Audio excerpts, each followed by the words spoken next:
Hello everyone. सो ये मैं read previous year paper solving की क्लास है और आज की क्लास में हम 2012 में जो रीड लेवल 1 का एग्ज़ाम हुआ था उसके सीडीपी के क्वेश्चन को सॉल्व करने वाले हैं। इसमें टोटल 30 क्वेश्चंस होते हैं और आज की वीडियो में हम 30 क्वेश्चंस को सॉल्व करेंगे। सो ये जो क्लासेस हैं वो 2025 में जो रीड का एग्ज़ाम होने वाला है उसकी प्रिपरेशन करने के लिए हम लोग चला रहे हैं। तो चलिए आज की वीडियो को स्टार्ट करते हैं। पहला क्वेश्चन है 9 वर्ष के बालक की नैतिकता आधारित होती है। ऑप्शन है इसके किसी कार्य के भौतिक परिणाम उसकी अच्छाई या बुराई को निर्धारित करते हैं। कोई कार्य सही होना इस बात पर निर्भर करता है कि उससे व्यक्ति की अपनी आवश्यकता पूर्ति होती है। नियमों का पालन करने के बदले में कुछ लाभ मिलना चाहिए। सही कार्य वह है जो उस व्यक्ति के द्वारा किया जाए जो अन्य व्यक्तियों को अपने व्यवहार से प्रभावित करता है। सो इसका जो राइट आंसर है वो है ऑप्शन नंबर ए, क्योंकि 9 ईयर्स का जो बच्चा होता है वो काफ़ी छोटा बच्चा होता है और वो इस चीज़ पे डिपेंड ज़्यादा करता है कि अगर मैं कोई काम कर रहा हूँ तो उसके बदले जो मुझे परिणाम मिल रहा है वो अच्छा है या फिर बुरा है। अगर अच्छा होगा तो उस कार्य को और ज़्यादा रिपीट करेगा और बुरा होगा तो उस काम को करना छोड़ देगा। सपोज डैट हमारे यहाँ छोटे छोटे बच्चे होते हैं, जब वो कोई बुरा काम करते हैं तो हम उनकी पिटाई कुटाई कर देते हैं, तो नेक्स्ट डे वो काम रिपीट नहीं करते। अगर करते भी हैं तो हमसे छुप के करते हैं। तो ये क्या होता है कि परिणाम का ही तो असर है। लेकिन अगर बच्चे को आपने पैर छूना सिखाया और जाके उसने किसी गेस्ट के पैर छुए और उसे मिल गए 100 रुपये, ठीक है, 100 की एकदम हरी पत्ती मिल गई उसे, तो बच्चा क्या करेगा? नेक्स्ट जब गेस्ट आएगा उसे घर में घुसने से पहले उसके पैर छू लेगा। क्यों? क्योंकि उसका जो प्रभाव हुआ था वो अच्छा हुआ था। उसका राइट आंसर है option number A. Next question है निम्न में से कौन सा उदाहरण अभिप्रेरणा का परिणाम नहीं है?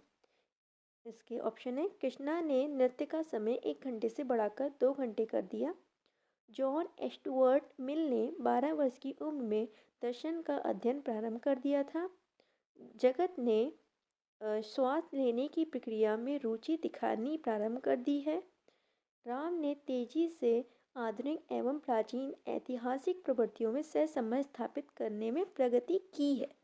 देखिए यहाँ पे क्या है कि आपसे अभिप्रेरणा का परिणाम नहीं पूछ रहे हैं। देखिए यहाँ पे क्या है, दिया था, ठीक है। तो इट मीन्स का राइट आंसर क्या है? ऑप्शन नंबर बी, कि जो अब ये प्रेजेंट में कोई भी काम चल नहीं रहा है। पहले की बात हो रही है कि उसने 12 वर्ष की आयु से ही अध्ययन करना प्रारंभ कर दिया। तो ये कोई मोटिवेशन का कारण थोड़ी है। हमें भी तो क्लास में पढ़ाने के लिए बैठा दिया जाता है, हमें तो बिल्कुल मन नहीं करता पढ़ने का, लेकिन पढ़ना पड़ता है। तो उसका राइट आंसर है option number B. Next question देखिए, निम्नलिखित में से क्या एक प्रभावी प्रशंसा के रूप में अध्यापक के लिए कार्य करेगा? ऑप्शन है विद्यार्थियों के अवधान को उनके कार्य से संबंधित व्यवहार पर केंद्रित करना, विद्यार्थियों के वर्तमान कार्य निष्पादन को उसके समूह के अन्य साथियों के संदर्भित वर्णन करना, विद्यार्थियों को उनकी योग्यताओं एवं कार्य निष्पादन के महत्व की सूचना देना। जब विद्यार्थी अपने व्यवहार को नियंत्रित नहीं कर पाते तो उन्हें सकारात्मक व्यवहार समर्थन प्रदान करना। सोचकर राइट आंसर होगा वो होगा ऑप्शन नंबर डी, क्योंकि क्या पूछ रहे हैं? प्रभावी प्रशंसा की बात पूछ रहे हैं। सो जब बच्चा अपने व्यवहार पर नियंत्रण नहीं कर पाता तो एज अ टीचर आपकी रिस्पॉन्सिबिलिटी है कि आप बच्चे को मोटिवेट करें, ठीक है, सकारात्मक व्यवहार प्रदर्शित करने की उसे सलाह दें। नेक्स्ट क्वेश्चन है निम्न में से कौन सा उदाहरण अधिगम को प्रदर्शित करता है? हाथ जोड़कर अध्यापक का अभिवादन करना, स्वादिष्ट भोजन देखकर मुंह में लार का आ जाना, चढ़ना, भागना एवं फेंकना 3 से 5 वर्ष की अवस्था में, इनमें से सभी। देखिए जो ऑप्शन नंबर बी है कि आपको किसी ने सिखाया है कि कभी आपके सामने खाना है तो आपके मुंह में लाना नहीं चाहिए। किसी ने भी आपको सिखाया है, आपके टीचर ने, आपके पेरेंट्स ने, किसी ने भी सिखाया है? नहीं सिखाया है ना। ये तो हमारे मुंह में नेचुरली आती है। सो ये अधिगम तो हो नहीं सकता। अधिगम तो हमें सिखाया जाता है। नेक्स्ट है चढ़ना, भागना, फेंकना हमें 3 साल की उम्र तक आ जाता है। ये किसके कारण होता है? ये परिपक्वता के कारण होता है। सो उसका जो राइट आंसर है वो है ऑप्शन नंबर ए। देखिए आपको नमस्ते करना, सत श्री अकाल करना, ये सब किसने सिखाया? आपके पेरेंट्स ने सिखाया, आपके टीचर्स ने सिखाया है। सो ये बच्चों की लर्निंग हुई है कि हमें किस तरीके से अपने से बड़े लोगों का अभिवादन करना है। नेक्स्ट क्वेश्चन है निम्न में से कौन सा चिंतन की प्रक्रिया में सबसे कम महत्वपूर्ण है? चित्र, प्रतीक चिन्ह, मांसपेशी क्रियाएं या फिर भाषा? सो इसका जो राइट आंसर होगा वो होगा ऑप्शन नंबर सी, चिंतन की प्रक्रिया में ये सबसे कम महत्वपूर्ण है। नेक्स्ट क्वेश्चन है अंतर व्यक्तित्व बुद्धि को प्रदर्शित करने वाला व्यवहार है। देखिए, जो इंटेलिजेंस होती है वो दो तरीके की होती है। एक होती है इंट्रापर्सनल, मतलब कि अंतर व्यक्तित्व, और एक होती है इंटरपर्सनल।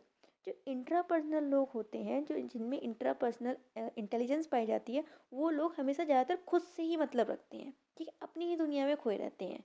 लेकिन जो इंटरपर्सनल लोग होते हैं, उनका मतलब उनका जो मतलब रखते हैं वो दूसरों से भी रखते हैं, ठीक है।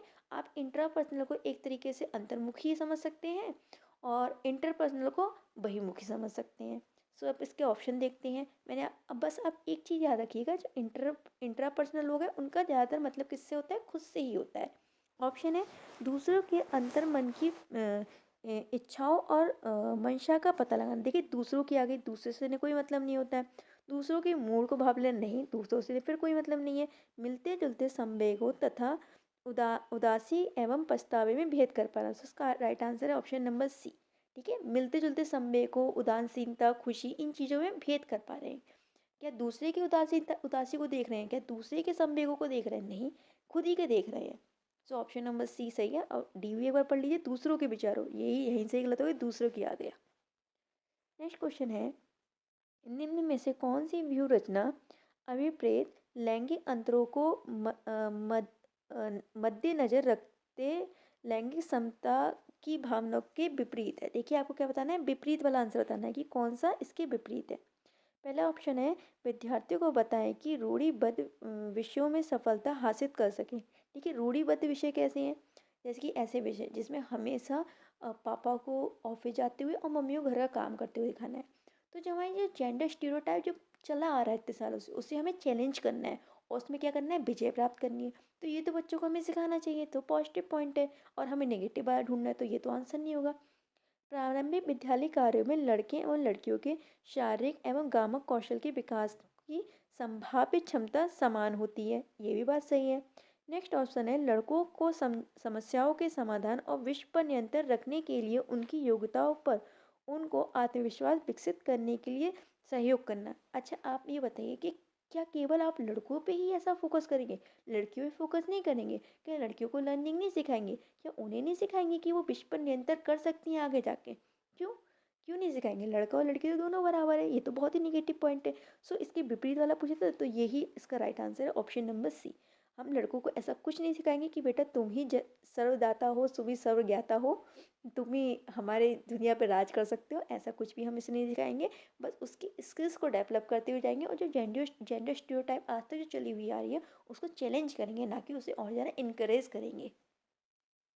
नेक्स्ट क्वेश्चन है, एक अध्यापक किसी भी समूह के समुदाय आधारित व्यक्तिगत भिन्नताओं को समझ सकता है। आँखों के संपर्क के आधार पर, बुद्धि के आधार पर, भाषा एवं अभिव्यक्ति के आधार पर, गृह कार्य के आधार पर।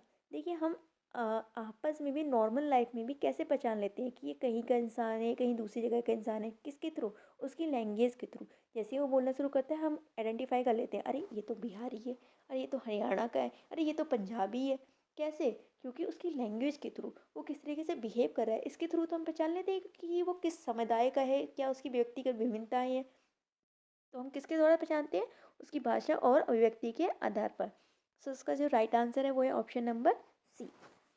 नेक्स्ट क्वेश्चन है, सृजनशीलता के पोषण हेतु एक अध्यापक को अपने विद्यार्थियों को रखना चाहिए कार्य केंद्रित, लक्ष्य केंद्रित, कार्य केंद्रित एवं लक्ष्य केंद्रित, पुरस्कार प्रेरित। देखिए, अगर हम चाहते हैं कि बच्चे को सृजनशील बनाया जाए, ठीक है, तो हम क्या करेंगे, उसे कार्य केंद्रित रखेंगे सो डैट वो नई नई चीज़ें करे और नई नई चीज़ों को सीखे और उनसे क्रिएटिविटी उसकी इन्हेंस हो। तो उसका जो राइट आंसर है वो है ऑप्शन नंबर ए, कार्य केंद्रित।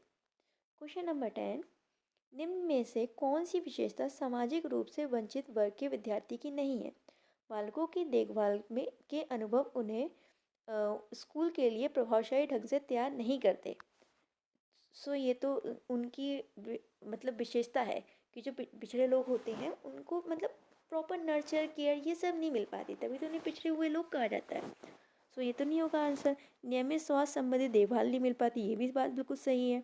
व्यापक एवं विविध अनुभवों को प्राप्त करने के मौके नहीं मिल पाते, तभी वो पिछड़े हुए रह जाते हैं। लेकिन विद्यालय में अच्छा करने के लिए उन्हें प्रेरित नहीं किया जाता, ये तो बिल्कुल गलत बात है। देखिए, हम अपने विद्यालय में किस तरीके की एजुकेशन की बात करें, इंक्लूसिव एजुकेशन की बात करें, जिसमें हम सबको समावेशित करते हुए चले। हमें आगे पीछे कुछ नहीं देखना कि ये बहुत अमीर घर का बच्चा है, ये तो पिछड़ा हुआ बच्चा है, ऐसे तो हम अभी प्रेरित ही नहीं करेंगे।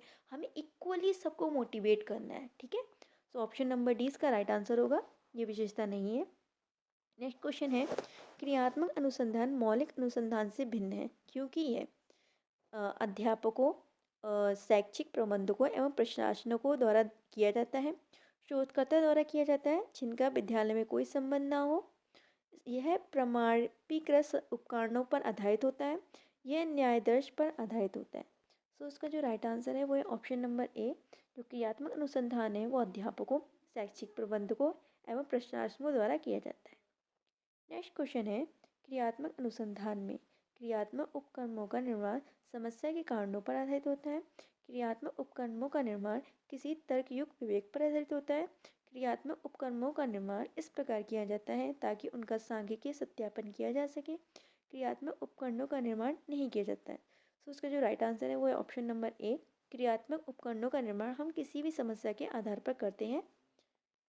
नेक्स्ट क्वेश्चन है, राष्ट्रीय पाठचर्या रूपरेखा 2005 बहुभाषा को एक संसाधन के रूप में समर्थन दिया गया है क्योंकि यह एक तरीका है जिसमें प्रत्येक बालक सुरक्षित महसूस करे, भाषागत पृष्ठभूमि के कारण कोई भी बालक पीछे ना छूटे, ये बालक को अपने पर विश्वास के लिए प्रोत्साहन देगा, इनमें से सभी। देखिए, राष्ट्रीय पाठचर्या रूपरेखा 2025 कहती है कि बालक को उसकी मातृभाषा में शिक्षा प्रदान की जाए, एटलीस्ट प्राथमिक स्तर पर तो उसे मातृभाषा में ही शिक्षा प्रदान की जाए, ठीक है। लेकिन उसके बाद क्या किया है कि उन्होंने बहुभाषा का सिद्धांत रखा है, इसमें तीन लैंग्वेजों की बात की है।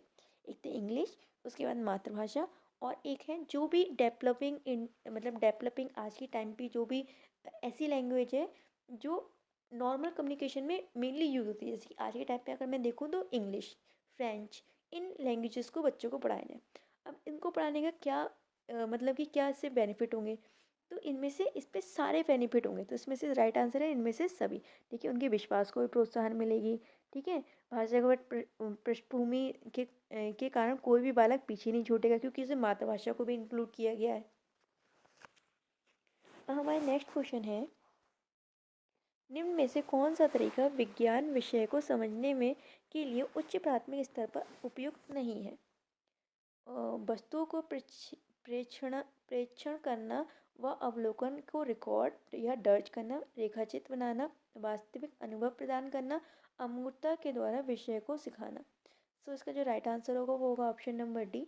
अमूर्तता के द्वारा विषय को सिखाना उसका एक उपयुक्त साधन नहीं है, तरीका नहीं है। अमूर्तता का मतलब होता है ऐसी चीज़ों के द्वारा बच्चों को सिखाना जो उनके सामने करंटली प्रेजेंट नहीं है। सो इसका राइट आंसर है option number D. Next question है, निम्न में से कौन सा कथन बहुग्रेड शिक्षा प्रणाली के साथ सहमति नहीं रखता।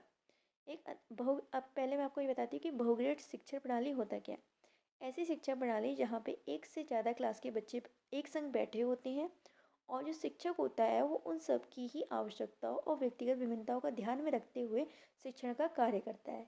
अब ये कब किया जाता है, जहाँ पे टीचर्स की कमी होती है। जैसे कि आप देख लीजिए आजकल गवर्नमेंट स्कूल्स, यहाँ पे क्लास तो 5-5 है और टीचर कितनी है, 2-2। तो वो क्या करेंगे, 2-2 क्लासेस कंबाइन करके पढ़ा लेंगे। एक टीचर 3 क्लासेस पढ़ेगा लेगा, एक टीचर 2 क्लासेस पढ़ा लेगा और कंबाइन करके पढ़ा लेगा, ठीक है। तो उसे ही हम क्या कहते हैं, बहुग्रेड शिक्षण कहते हैं। इसके ऑप्शन देखिए, एक अध्यापक एक समय में एक से अधिक कक्षाओं का प्रबंध करता है। सो ये तो राइट है, ऐसा वो करता है। इसमें से हमें नहीं वाला ढूंढना है। बैठने की लचीली व्यवस्था, ठीक है, लचीली व्यवस्था भी होती है। विभिन्न कक्षाओं को एक ही कक्षा में अंतःक्रिया, ये भी बात सही है। विद्यार्थियों को आयु व योग्यता के आधार पर समान होना, ये सही बात नहीं है क्योंकि इसमें अलग अलग क्लास के बच्चों को बैठाला जाता है तो उनकी आयु और योग्यताएं किस तरीके से समान होंगी, उसमें व्यक्तिगत विभिन्नताएं होती है। उन सबको ध्यान में रख के टीचर को पढ़ाना होता है। ये कार्य करना बहुत ज़्यादा कठिन होता है और बहुत सारे बच्चे इस प्रणाली के थ्रू पीछे भी रह जाते हैं। नेक्स्ट क्वेश्चन है, संज्ञानात्मक विकास में वंशक्रम निर्धारित करता है। मस्तिष्क जैसी शारीरिक संरचना के मूलभूत स्वभाव को, शारीरिक संरचना के विकास को, सहज प्रतिवर्ती क्रियाओं के अस्तित्व को, इनमें से सभी। तो संज्ञानात्मक विकास जो होता है हमारे मस्तिष्क से संबंधित होता है। तो उसका राइट आंसर है ऑप्शन नंबर ए। मस्तिष्क जैसी शारीरिक संरचना के मूलभूत स्वभाव को। नेक्स्ट क्वेश्चन है, निम्न में से कौन सा कथन सही नहीं है? जो जो अध्यापक यह विश्वास करता है कि विकास प्रकृति की वजह से होता है, प्रकृति मतलब नेचर, नेचर का मतलब क्या होगा? वंशानुक्रम, वह अनुभव प्रदान करने को महत्व नहीं देता। अब देखिए, जो टीचर ये जान समझ रहा है कि जो डेवलपमेंट हो रहा है वो तो प्रकृति के थ्रू हो रहा है, मतलब कि नेचर के वो सॉरी नेचर मतलब कि क्या होगा? आनुवंशिकता के थ्रू हो रहा है। तो अब वो अनुभव देगा ही क्यों? वो सोचेगा अरे बच्चा है तो ब्रिलियंट है, परिपक्वता से लेके आया, अपनी आनुवंशिकता से लेके आया, तो ये ब्रिलियंट ही लिख लेगा, तो इसे अनुभव देने की जरूरत ही नहीं है। तो ये वाला पॉइंट एकदम ठीक है। नेक्स्ट है, प्रारंभिक अनुभव महत्वपूर्ण होते हैं और अध्यापक को हस्तक्षेपण भी महत्वपूर्ण होता है। तो ये भी ठीक बात है कि जो हमारे प्रारंभिक अनुभव होते हैं वो बहुत ज़्यादा महत्वपूर्ण होते हैं। प्रारंभिक जीवन की नकारात्मक घटनाओं के प्रभाव से कोई भी अध्यापक बचाव नहीं कर सकता, ये बात गलत है। हम प्रारंभिक जीवन की जो नकारात्मक घटनाएं होती हैं उसके प्रभाव से एक टीचर क्या होता है? बच्चे को बचा सकता है। तो इसका ऑप्शन नंबर सी एकदम राइट आंसर है। नेक्स्ट क्वेश्चन है, निम्न में से कौन सी विशेषता परिपक्वता को अधिगम से अलग करती है? परिपक्वता को अधिगम से अलग करती है। यह एक स्वाभाविक प्रक्रिया है, यह अभ्यास पर निर्भर करती है, ये प्रेरकों पर निर्भर करती है, ये जीवन प्रक्रिया चलती रहती है। तो देखिए, परिपक्वता ना तो अभ्यास पर निर्भर करती है, ना ही ये जीवन प्रक्रिया चलती रहती है, एक निश्चित समय तक होती है। लेकिन ये क्या है? एक स्वाभाविक प्रक्रिया, आप कुछ भी नहीं करिए फिर भी आप क्या होंगे? परिपक्व होते रहेंगे टाइम के साथ। तो इसका राइट आंसर है option number A. Next question है, निम्न में से कौन सा कथन विकास के संबंध में सही नहीं है?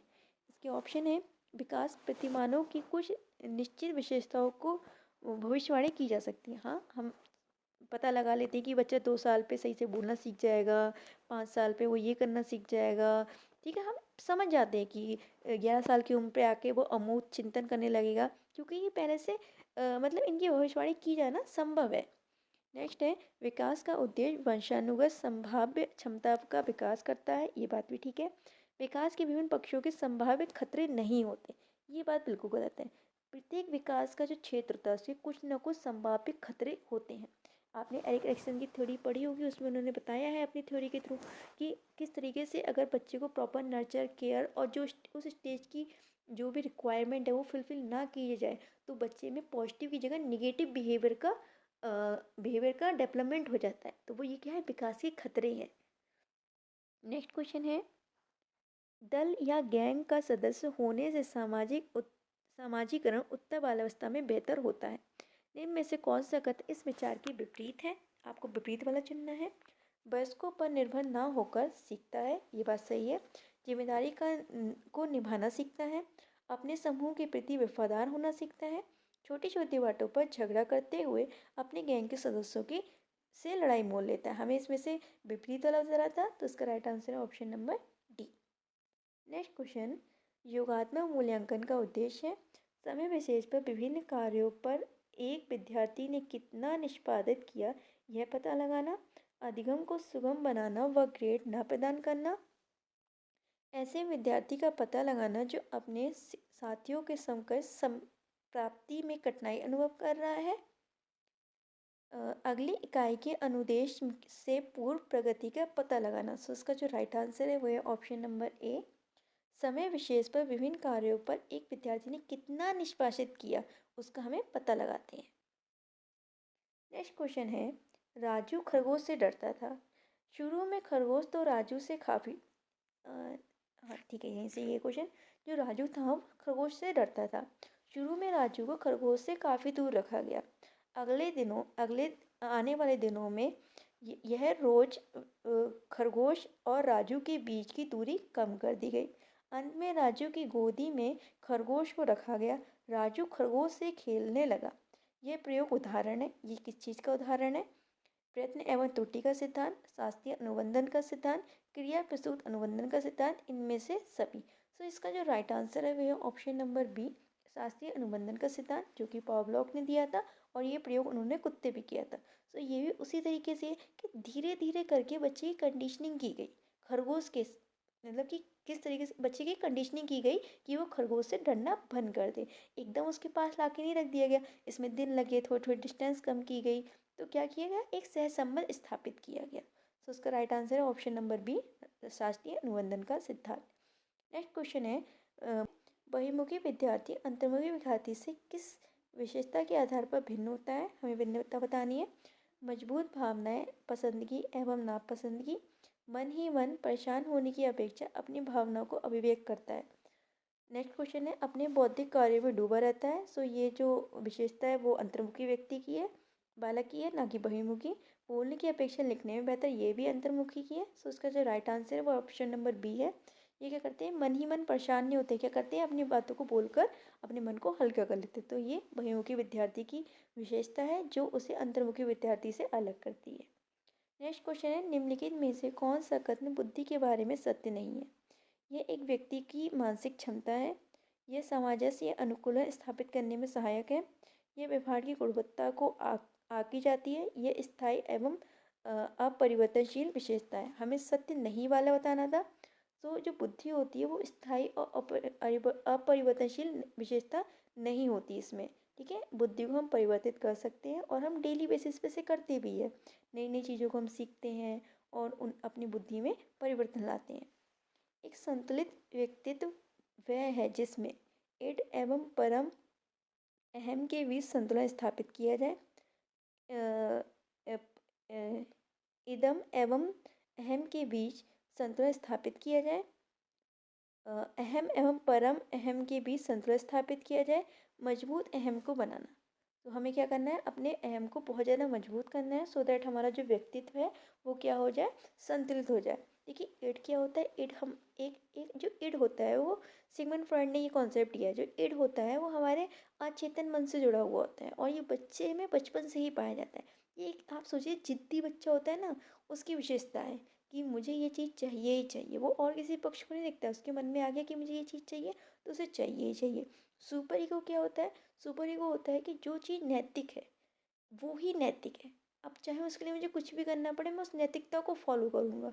ठीक है, लेकिन जो अहम होता है मतलब कि जो ईगो होता है वो क्या करता है कि इड और सुपर ईगो के बीच में क्या करता है, बैलेंस स्थापित करता है कि चलो ठीक है। अब मैं आपको एक एग्जाम्पल बताती हूँ कि इड कह रहा है कि मुझे चॉकलेट खानी है जबकि मुझे क्या है, डायबिटीज़ है, लेकिन मेरा मन है कि खानी है तो खानी है। सुपर ईगो कह रहा है ना तू चॉकलेट नहीं खाएगा, भले तो उसकी तलब में मर जाए पर चॉकलेट नहीं खाएगा, कोई चॉकलेट के लिए अच्छी नहीं है। लेकिन ईगो कह रहा है चलो ठीक है मैं एक बीच का रास्ता निकालता हूँ, तो थोड़ी सी चॉकलेट खा ले, तुझे डायबिटीज़ में भी नुकसान नहीं हो और तेरा मन भी पूरा हो जाए। तो हमें क्या करना है, अपने अहम मतलब कि ईगो को एकदम मजबूत बना के रखना है। नेक्स्ट क्वेश्चन है, मानसिक रूप से पिछड़े बालकों के लिए निम्न में से कौन सी व्यूह रचना कार्य करेगी। कार्य को मूल रूप समझाना, विद्यार्थियों को लक्ष्य आधारित निर्धारित करने के लिए प्रोत्साहित करना, स्व अध्ययन के अवसर प्रदान करना, सहायता के लिए बाहर से संसाधनों को प्राप्त करना। तो इसका जो राइट आंसर है वो ऑप्शन नंबर बी। हमें विद्यार्थियों को ये समझाना चाहिए कि वो अपने जीवन के लक्ष्य निर्धारित करें और उनके प्राप्ति के लिए वो क्या क्या करें, कार्यरत रहे। नेक्स्ट क्वेश्चन है, नृत्य, ड्रामा एवं शिल्पकला का प्रयोग किया जाता है विशेष गुणों के विकास हेतु, व्यक्तित्व को ढालने के लिए, दबी एवं बर्दाश्त न की जाने वाली अंतर्नोद को प्रकटीकरण हेतु, इनमें से सभी। सो इसका जो राइट आंसर है वो है ऑप्शन नंबर डी, इनमें से सभी। नेक्स्ट क्वेश्चन है, वर्तनी वाचन एवं गणना में कठिनाई, समान बुद्धि एवं अच्छी अनुकूलना योग्यता विशेषता है। धीमी गति से सीखने वालों की, सामान्य या औसत अधिगमकर्ता की, मानसिक रूप से पिछड़े बालकों की या फिर अधिगम निर्योग बालक की। तो उसका जो राइट आंसर है वो है ऑप्शन नंबर डी। क्योंकि देखिए वर्तनी वाचन और गणना में जो कमियां आती है वो क्या होती है, हमारी लर्निंग डिसेबिलिटीज़ होती हैं। जो बच्चे लिखने में बहुत ज़्यादा गलती करते हैं, लिखने नहीं पाते, उन्हें हम क्या कहते हैं, डिस्ग्राफिया कहते हैं। जो पढ़ने में गलतियाँ करते हैं उसे हम डिसलेक्सिया कहते हैं। और जो बच्चे गणना में बहुत ज़्यादा गलती करते हैं उसे हम डिसकैलकुलिया कहते हैं। नेक्स्ट क्वेश्चन है हमारा, फ एवं ब, म एवं न अक्षरों की ध्वनियों में अंतर न कर पाना अधिगम की समस्या संबंधी है। अवधान केंद्रण पर, स्मृति केंद्रण पर, प्रत्यक्षीकरण पर, इनमें से सभी। तो उसका जो राइट आंसर है वह ऑप्शन नंबर सी, प्रत्यक्षीकरण की। निःशुल्क एवं अनिवार्य शिक्षा का बालक का अधिकार 2009 के अंतर्गत किसी भी अध्यक्ष की निम्न में से किस कार्य के लिए नहीं लगाया जा सकता। देखिए, टीचर का कार्य केवल पढ़ाने का है। इसके अलावा टीचर के 3 और कार्य निर्धारित किए गए हैं, जिसके अलावा मतलब इन 3 कार्य के अलावा टीचर को और किसी चौथे कार्य में नहीं लगाया जा सकता। पहला है चुनाव के दौरान गणना, जब चुनाव होते हैं तब उनकी ड्यूटी लगाई जा सकती है। दूसरा है जब जनगणना होती है तब उनकी ड्यूटी लगाई जा सकती है। और जब भी कोई आपातकाल की स्थिति आ जाए तो उनकी ड्यूटी लगाई जाती है। तो देखिए क्या है, 10 वर्ष पश्चात होने वाली जनगणना, मैंने आपको बताया जनगणना में टीचर की ड्यूटी लगाई जा सकती है। तो ये तो राइट आंसर है, मतलब राइट आंसर इतना सा है, तो राइट चीज़ है, पर हमें नहीं वाला ढूंढना है। आपात राहत कार्य में इसमें भी ड्यूटी लगाई सकती है। चुनाव संबंधी कार्य में इसमें भी ड्यूटी लगाई सकती है, लेकिन जो पल्स पोलियो कार्यक्रम है उसमें टीचर की ड्यूटी नहीं लगाई जा सकती। सो ये हमारे 30 क्वेश्चन यहाँ पे कंप्लीट होते हैं। आप लोग मुझे कमेंट बॉक्स में ज़रूर बताइएगा कि आपके 30 आउट ऑफ कितने क्वेश्चंस करेक्ट हुए। हाँ, ये थोड़े क्वेश्चन डिफ़िकल्ट थे, बट आप इनको सही से समझेंगे तो आपको ये अच्छे से आ जाएंगे। सो आप लोग अच्छे से रीड की प्रिपरेशन कीजिए। All the very best, have a good day, bye.